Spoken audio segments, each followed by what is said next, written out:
Assalamualaikum. Hari ni dekat Tasik, rumah Ustaz Zul. Hari ni skip kesibukan dekat bengkel. Kerosakannya adalah seperti ini. Besi frame bahagian bawah, dua frame ni dah pecah sebab karat. Pecah pula bahagian penyambung. Pagar ni pagar original ni. Pagar masa buat rumah ni dulu, inilah pagarnya. Jadi Ustaz Zul minta tukar dua besi frame yang bawah tu. Ustaz Zul, Pak Su dan Mak Su, kami dulu satu kelas. Katan 5 dekat Tasik Ramai. Tahun 2001. Katan 5 Pak Su dah tak main apa sukan pun.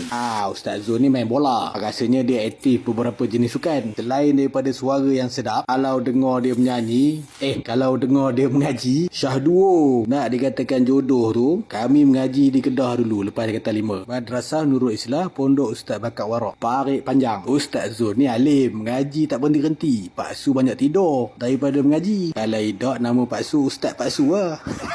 Pak Su sebenarnya busy kat bengkel, tapi Ustaz Zul nak Pak Su datang juga buat. Kalau ikutkan nak minta tolong Abang Mat. Abang Mat pun busy yang nak sekolah. Lama tak jumpa. Benar InsyaAllah kami merindui kerana Allah. Design pagar ni tak complicated sangat. Cuma yang renyahnya nak berhati-hati sikit masa welding sebab besi yang dia pakai ni besi putih tu. Besi bawah 1.2mm ni kalau pakai welding jenis gas, seronok lah buat kerja. Kalau pakai gasless macam Pak Su ni, menangis rasanya kalau berlubang-lubang. Siap frame kedua. Nak masukkan lubang dia pun bukan senang koma. Yang seronok buat kerja dengan pagar ni, pagarnya ringan. Okey, siap pasang semua, kemas semua barang-barang ni, balik dulu sepanjang Zohor. Rumah Pak Su dekat je dengan rumah Ustaz Zul, 10 minit.